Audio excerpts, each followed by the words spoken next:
তেলাওয়াত করেন, শত্রুর চোখটারে অন্ধ করে দিবে কে? আল্লাহ। বিশ্বনবী মক্কা থেকে যখন মদিনায় যায়, হিজরতের সময় বিশ্বনবী সূরা ইয়াসিনের প্রথম 9টা আয়াত তেলাওয়াত করলেন। তেলাওয়াত করে আল্লাহর নাম নিয়ে ঘর থেকে বের হলেন। আশেপাশে কাফেররা ঘুরে কিন্তু বিশ্বনবীরে দেখে না, সবাই খেলে এরকম এরকম করে, ডানে বায়ে হাতায় বিশ্বনবী সামনে দিয়ে যায়, কিন্তু কাফেরদের চোখ অন্ধ করে দিয়েছে কে? আল্লাহ। এজন্য কোরআন তেলাওয়াত করলে কাফেরদের চোখকে অন্ধ বানায় দেয় কে? আল্লাহ। এজন্য সূরার একটা নাম হচ্ছে সূরাতুল মুআম্মা। কি নাম? অন্ধ করে দেয়। তাফসিরে কুরতুবির মুসান্নিফ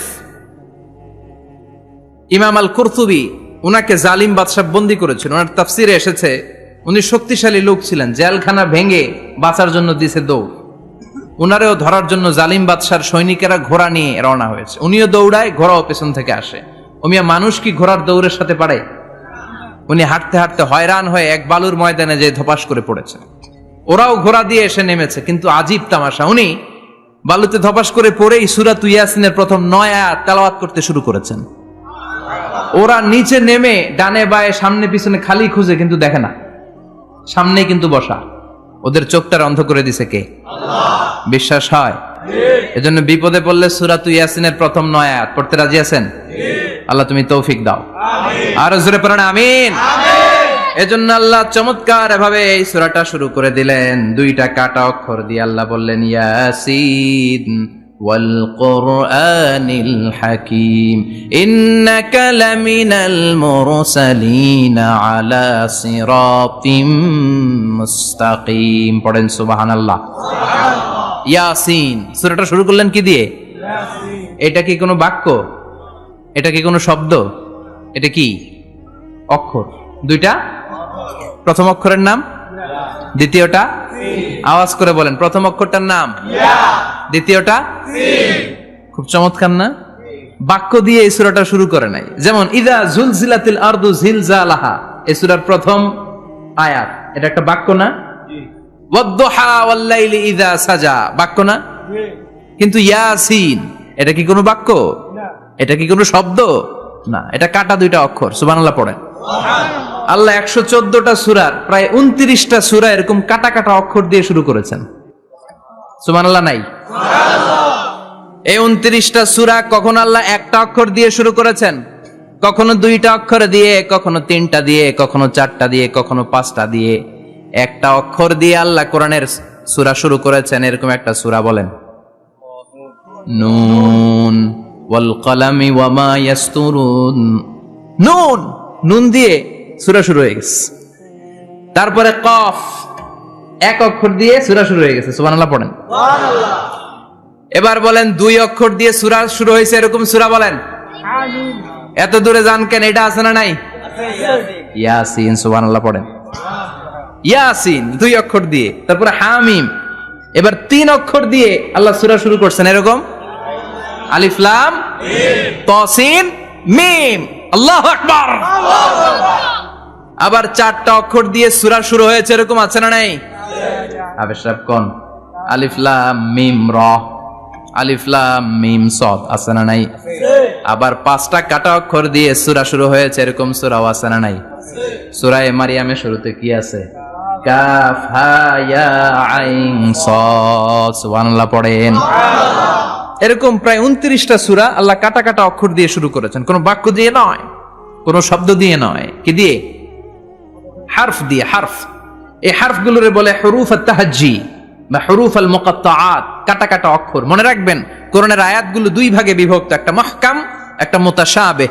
মুহকাম মানে যেগুলোর অর্থ আমরা জানি, যেগুলোর ব্যাখ্যা আমরা জানি, যেটার ইন্টারপ্রিটেশন, এক্সপ্লেনেশন আমাদের জানা আছে। আর মুতাশাবিহ আমরা অর্থ জানি না, আমরা ব্যাখ্যা জানি না, এটা দিয়ে আসলে কি বুঝাইছে আমরা কেউ জানে না। জানে একজন, চিল্লায় বলেন তিনি কে? আল্লাহ বললেন ওয়া ইন কুনতুম ফি রাইবিম মিম্মা নাযালনা আলা আবদিনা ফাআতু বিসূরাতিম মিন মিসলিহি ওয়াদউ শুহাদাআকুম মিন দুনিল্লাহি ইন কুনতুম সাদিকিন। আল্লাহ বললেন ও জাহেলি যুগের লোকেরা, শোনো শোনো, এত আরবি কবিতা বানাতে পারো, এত গল্প লিখতে পারো, আরবিতে এত নোবেল বানাতে পারো, উপন্যাস বানাতে পারো, আর্টিকেল লিখতে পারো, আমার নবীর উপর যে কোরআন আমি নাজিল করেছি, এই কোরআনের ব্যাপারে অন্তরে যদি কোনো সন্দেহ থাকে, বাপের বেটা হলে পারলে কোরআনের মতো একটা সূরা বানিয়ে নিয়ে আসো। পারছে? কিয়ামত পর্যন্ত কেউ পারবে? বিশ্বনবী যেই জামানাতে এসেছিলেন, ওই জামানায় আরবি ভাষা সাহিত্যের উৎকর্ষতা সাধিত হয়েছিল। আরবি ভাষার এতটা উৎকর্ষ পৃথিবী কখনো দেখে নাই। কবিতা, গদ্য, পদ্য, গল্প, উপন্যাস, রচনা, প্রবন্ধ, আর্টিকেলের শয়লাভ। এই ভাষা সাহিত্যিকদের চোখে আঙ্গুল দিয়ে আল্লাহ বুঝাতে চাইলেন, এত অর্থ করতে পারো, এত ব্যাখ্যা জানো, এত বড় বড় বুলিয়া ওড়াও, এত কিছু তুমি জানো, তাহলে বলো ইয়াসিন অর্থ কি? সুবহানাল্লাহ কইবেন না? তাইলে বল, নুন অর্থ কি? কফ মানে কি? আলিফ লাম রা মানে কি? ফাবুহিতাল্লাযী কাফার। কেউ জানে না, কেউ উত্তর দিতে পারে না। কোন সুবহানাল্লাহ। এটা কোরআনের মুআজিজা, এটার অর্থ কেউ জানে না। আর এগুলোর অর্থ নিয়ে খোঁচাখুচি করাও ঠিক না। তবে মুফাসসিরিনে ইকরাম এগুলোর কিছু অর্থ সম্ভাব্য বলার চেষ্টা করেছেন। যেমন ইয়াসিনের অর্থ ইবনে আব্বাস বলেছেন, এর অর্থ হতে পারে ইয়া ইনসান, হে মানুষ। সুবহানাল্লাহ পড়েন। কেউ কেউ বলেছে এটার অর্থ হতে পারে ইয়া সাইয়্যিদ আল মুরসালিন। কেউ কেউ বলেছেন ইয়াসিন হতে পারে ইসমুল্লাহ, আল্লাহর নাম। কেউ বলেছেন এটা হতে পারে ইসমুন লিন নবী, বিশ্ব নবীর নাম।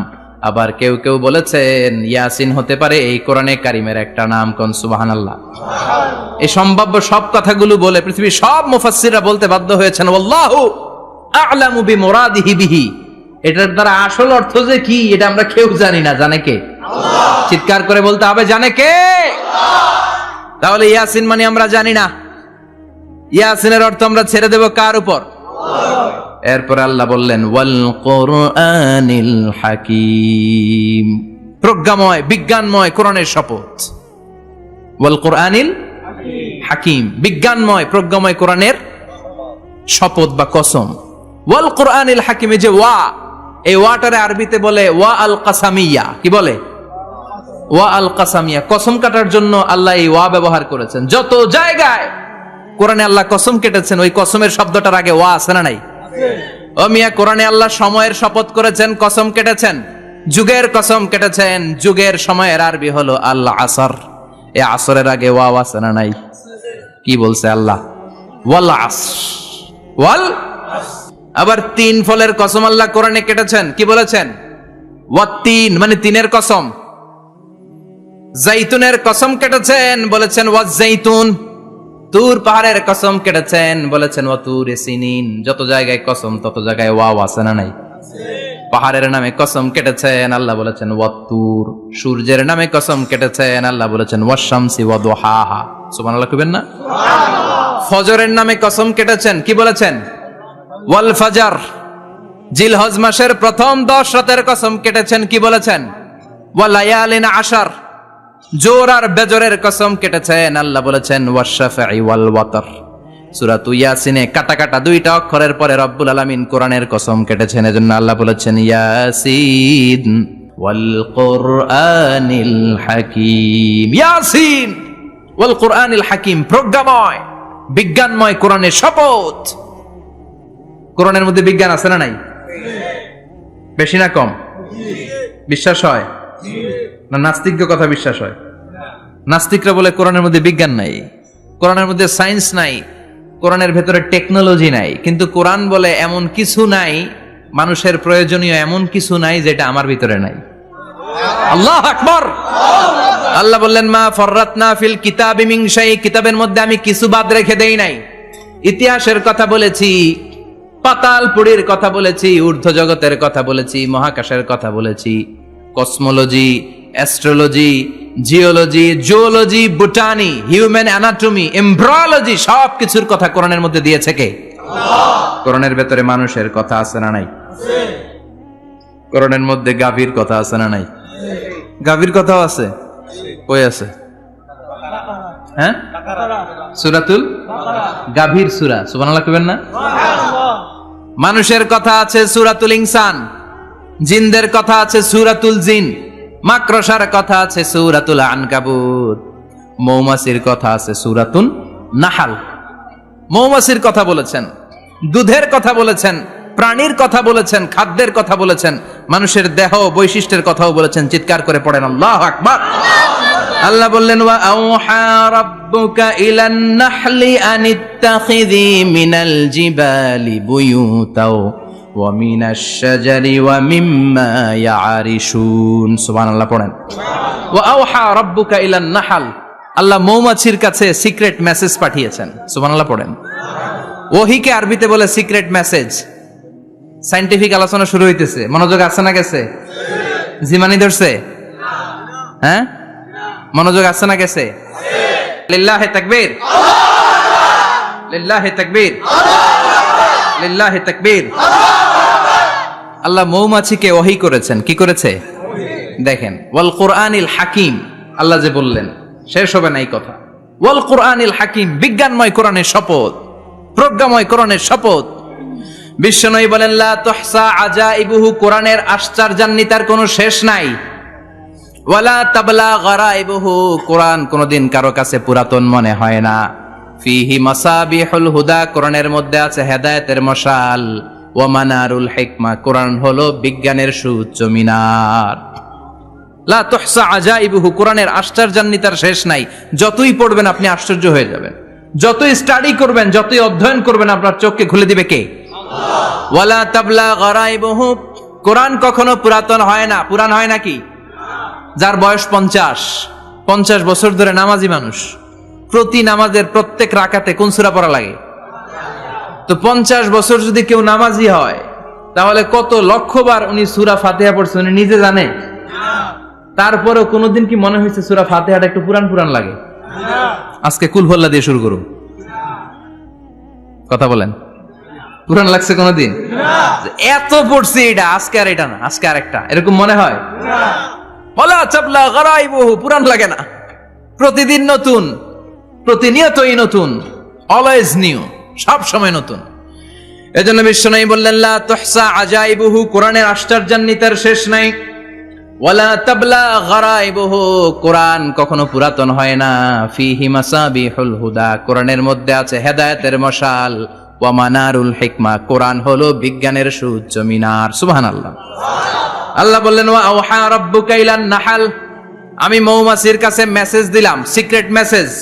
আনিত্তাখিযি মিনাল জিবালি বুয়ুতা, তোমরা পাহাড়ের মধ্যে তোমাদের বাড়ি বানাও, মৌচাক বানাও। ওমিনা শাজার, গাছের মগ ডালে, বড় বড় ডালে তোমরা বাসা বানাও। ওয়া মিম্মা ইয়ারিশুন, উঁচু উঁচু জায়গায় মৌচাক বানাও, যাতে করে গ্রামের ছোট্ট ছেলেরা ঢিল মারতে না পারে। কোন সুবহানাল্লাহ। মৌমাছির আল্লাহ শিখাই দিছে। নিচু জায়গায় কোনোদিন মৌমাছির বাসা দেখবেন? নিচু জায়গায় সহজে নাগাল পাওয়া যায়, ধরা যায়। কথা কন। ডাল বেয়ে মগ ডালে ওঠা লাগে মধু খাইতে চাইলে। চিল্লায় বলেন ঠিক কিনা? আল্লাহ সিক্রেট মেসেজ দিলেন আর বললেন আনিত্তাখিযি। আলেম যারা আছেন বলেন তো, ইত্তাখিযি এটা কি মুজাক্কারের সিগা না মুয়ান্নাসের সিগা? কথা কইতে হবে। কেউ নাই এটার উত্তর দেওয়ার মতো? মুয়ান্নাস, মাশাআল্লাহ। এটা স্ত্রীবাচক শব্দ। আল্লাহ মৌমাছিকে যে মেসেজ করছে, পুরুষ মৌমাছিরে কয় নাই, এটা নারী মৌমাছিরে কইছে। চিল্লা এখন সুবহানাল্লাহ। এখন গবেষণা করে দেখা গিয়েছে, কার্ল ভন ফ্রিচ, একজন অস্ট্রিয়ান বিজ্ঞানী, উনি এটা নিয়ে গবেষণা করে 73 সালে 1973 তে নোবেল পেয়ে গেছে। এই আয়াতের উপর গবেষণা করে আল্লাহ কেমন করে সিক্রেট মেসেজ দিয়েছেন, কেমন করে মৌমাছি মৌচাকের বাসা বাঁধে, কেমন করে মধু আহরিত হয়, এটার উপর গবেষণা করে উনি একটা বই লিখেছেন, দ্য ডান্সিং বিজ। নেচে যাওয়া মৌমাছিগুলো, নাচতে নাচতে যেতে থাকা মৌমাছিগুলোর উপর একটা বই লিখে, দ্য ডান্সিং বিজ লিখে উনি নোবেল প্রাইজ পেয়েছেন এই মধুর উপরে। চিল্লায় পড়েন আল্লাহু আকবার। এখন কোরআনের আয়াত থেকে বোঝা গেল আনিত্তাখিযি মিনাল জিবালি বুয়ুতা, আল্লাহ নারী মৌমাছিকে বলেছেন মৌচাক বানাও, তোমাদের মধু রাখার জন্য বাসা বানাও। কার্ল ভন ফ্রিচ গবেষণা করে পেয়েছে, মৌচাকের বাসা বানানো হয়, মধু আহরণ করা হয়, যেই মৌমাছিটা নেতৃত্ব দেয় এটা পুরুষ মৌমাছি নয়, এটা হলো মহিলা মৌমাছি। কোন সুবহানাল্লাহ।